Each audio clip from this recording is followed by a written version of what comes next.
छुट्टी तो ज्यादा रहती होगी तो कैसे पढ़ पाई? भी पाई, मैंने स्कूल टॉप भी किया, तो आप मुझे नहीं पता, मुझे नहीं, मैं तो टॉपर रही, ऐसा भी नहीं है कि हल्की फुल्की पढ़ाई करके आगे निकल गई हूँ।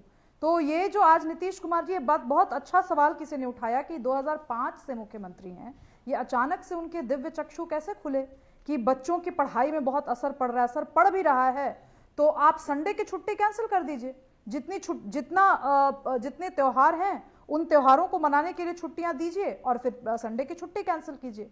लेकिन आमिश जी, ये बात पढ़ाई और राइट टू एजुकेशन इन बड़े बड़े मुद्दों का है ही नहीं, ये बात एक बहुत छोटे से मुद्दे की है, जिस छोटे मुद्दे को लेकर के बिहार में राजनीति होगी और आगे बहुत तीखी राजनीति होगी, और वो मुद्दा है कि बहुसंख्यक समाज को नकार करके, बहुसंख्यक समाज को उकसा करके अल्पसंख्यक समाज, और अल्पसंख्यक समाज में भी केवल एक समाज, उसको प्रश्रय देना और उसको, अगर मैं आम बोलचाल की भाषा में बोलूं तो सर पे चढ़ाना। अब ये अल्पसंख्यक समाज कौन है, उनके जो नुमाइंदे होंगे वो सबसे ज्यादा पैनल में उछलेंगे।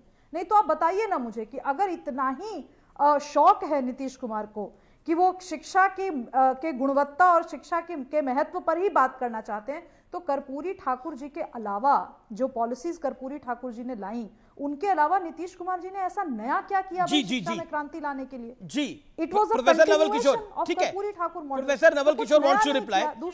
दूसरी चीज जी जी वो रिप्लाई करेंगे। मैं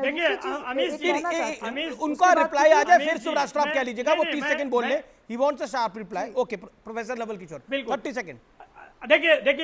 देखिए अमीश जी, मुझे लगता है कि भाजपा जब से शासन में आई है, इस देश में एक ज्ञान बांट रही है कि लोकतंत्र का मतलब है बहुसंख्यकवाद।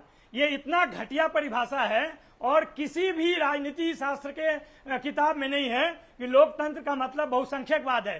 केवल संख्या होने का मतलब नहीं है कि आप कुछ भी कर सकते हैं। अगर एक धर्म के लोग ज्यादा हैं, इसका मतलब नहीं है कि दूसरे धर्म के जो लोग हैं वो उनके अधीन रहेंगे। मैं जवाब देना चाहूंगी, जो माइनॉरिटी राइट्स है वो संविधान देता है, संविधान देता है। पता नहीं है कौन सा ज्ञान मिला है इनको और कहां से मिला है, ये बता। क्या जवाब होगा इसका? आप बताइए कि डेमोक्रेसी का मतलब मेजोरिटेरियनिज्म होता है। आमिश जी, अगर आपकी अनुमति है तो मेरे कान पक गए हैं बहुसंख्यकवाद नाम का शब्द सुन करके।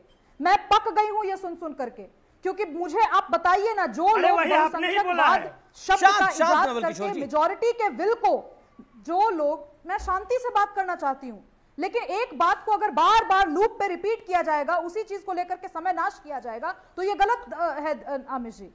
बहुसंख्यकवाद एक ऐसा टर्म इजाद किया गया है, और वो टर्म इजाद किया गया है कुछ लेफ्टिस्टों के द्वारा, कुछ लिबरल्स के द्वारा, और आज हमारे देश के समाजवादियों के द्वारा, जो आज डेमोक्रेसी में अपनी साख खो चुके हैं। आप मुझे बताइए आमिश जी, अगर इस लोकतंत्र में बहुसंख्या के आधार पर हमारे मतों का विभाजन न हो, तो आप बताइए ना, क्या आरजेडी छोड़ने को तैयार? जो अल्पसंख्यक में उनको बिठा दीजिए, जो आप वोट दिया आपने बहुसंख्यकवाद के हिसाब से, संविधान पढ़ लीजिए सुब्रासा जी, फिर से पढ़िए, तो वो फिर से पढ़िए एक बार संविधान और देखिए कि माइनॉरिटी राइट्स के विषय में क्या कहा गया है।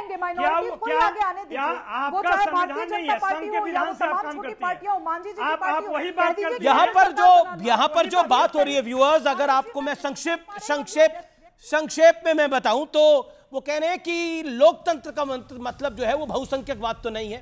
बिल्कुल सही कहा जी, लोकतंत्र का मतलब बहुसंख्यकवाद नहीं है, लेकिन लोकतंत्र का मतलब अल्पसंख्यकवाद भी नहीं हो सकता। इस देश के सिटिंग प्राइम मिनिस्टर ने कहा था कि संस्थानों पर पहला हक अल्पसंख्यकों का है, याद करिए।